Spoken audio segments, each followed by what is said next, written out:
What's good, YouTube? Nate from the Scrub Academy here, welcoming you back to our next deck profile on the channel.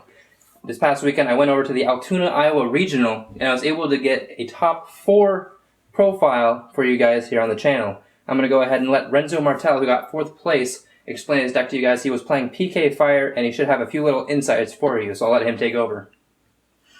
Okay, guys, Renzo, aka randrerules on DN, so if you want to look me up. But I was playing PK Fire. It was a kind of last minute thing. I didn't have it ready the night before because I was working, but I made the deck and here it is.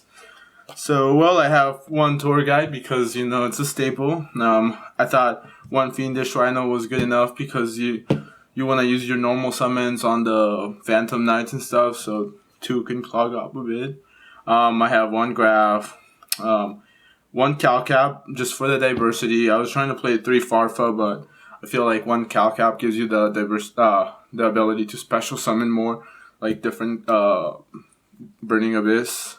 One Barbar because it's Barbar, and then one Alich because he negates effects till the end of the turn, which is pretty nice against I think Cosmos, and like if you chain like Beatrice to the Monarch little guy and you send it, and then they have to go chain link 1 and then you go chain link 2 as that league, and then they can't do anything else for the rest of the turn. So I think that's pretty cool. 2 Seer because it's Seer, 2 Farfa because Beatrice makes him pretty busted, 3 Scarm, and that's it for the Burning Abyss stuff. So then for the Phantom Knight, I played 3 Silent Boots because he's the best one to mail, and he's like a rank 3 machine, so you want to mail him, search for Fogblade and stuff. I played 2 Ancient Cloaks because, you know, opening more than one of him is never really that good. You just want to open one, maybe mail one for the search. What the one I did regret doing is playing 2 of this guy. I feel like I should have only played 1. I mean, he's good for the 1000 attack boost, but he wastes too many resources sending another one to the grave and stuff. Plus, I learned this weekend that the 1000 attack only works on the first monster summon. So if you summon a Break Sword, it gains 1000, but the monster summon after that doesn't gain 1000. So I did not know about that. So then what would you replace it with if you were going to take it out? I'll say it at the end, probably with what I replace it with. Okay. There's 4 cards I did not like in the deck, but I'll say what I would change about it at just a second. So I got the Speedroid Engine 2, so play 3 Terratop and then one of these guys, which I can't pronounce. The Taketonborg? Taketonborg, yeah. Because, I mean, if you see this guy, if you open this guy, it's kind of sad, but, like, I think I opened him a few times, so it wasn't that bad.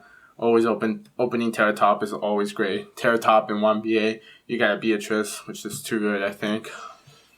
I was playing 2 Maxx, but I played 3 last minute because I was like going second. Maxx's really busted, like, so I always want to open up against it if I'm going second. Gives you more of a chance to play out of stuff or force your opponent to stop early.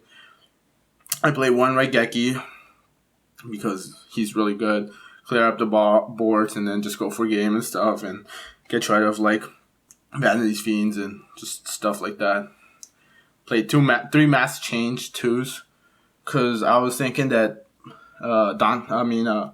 Dark Law was going to be pretty busted, but Mass Change 2 is probably another card I would not play again. So 3 Mass Change 2s and what was the other card? The Rugged Boot, the Ragged Gloves. That's what I would have taken out. Everything else I like in the deck. So Foolish Burial, because Foolish Burial, Allures, 3 Twin Twisters, because if you're going second or first, it's always pretty good. And then 3 Fog Blades. My decision for 3 Fog Blades was I didn't want to clog up the deck too much.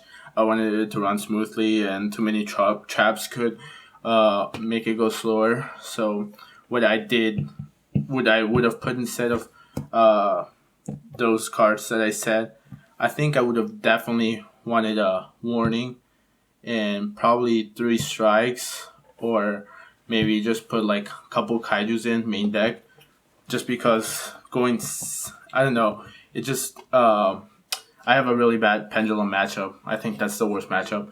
Cosmos are pretty easy. Monarchs are pretty good. And the mirror match is just kind of weird. So then for the extra deck, I have that one Dark Law, the one F-Zero, one Nightmare Shark. I think one Leviair because I've never wanted to go into two Leviairs. The extra deck's pretty tight and stuff. So I didn't want to put two. I never thought I needed two anyway. Acid Golem because he's pretty good. Then for the BA stuff was Pilgrim because he's pretty busted when Beatrice is destroyed. 2 Beatrice, 3 Dante, and that was it. So I got cherried 3 times at the regional, and I mean I played out of it twice, but one time I just got crushed by the guy that got first place. So then 2 Break Sword, and then 66 Master Key Beetle and Dark Rebellion Dragon. So if I wasn't playing this deck again, I wouldn't have Dark Law, and I'd probably put a Virgil in because I think Virgil would have gotten me out of more situations. So okay, what do you think? You said Pendulums was your toughest matchup. Was that just the one person during the day, or were there more matchups than just that? So I played 2 Pendulum decks that day, and one of them was against one of my friends from locals and Ethan. And I think if I don't go first, I usually lose against the deck. So he won the dice roll. I thought I was gonna lose, but luckily he drew pretty well first game, and it's just getting over the deck. What really helped me actually, and this was like a last minute choice, I think the Kaiju engine is busted. I mean, I would definitely maybe put it for like main deck or not, but I don't think main deck, but at least like main couple Kaijus. But it's just really hard to play against Pendulums when you only have 3 Fog Blades because so they make Dweller.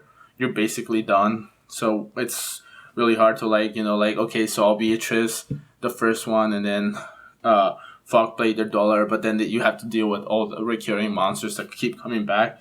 So you can get kind of crushed really fast with that. Yeah. So Perform Pals are really hard because they're able to gain so much card advantage all the time. Yeah, and it's like if you don't destroy their scales, which is kind of hard to do.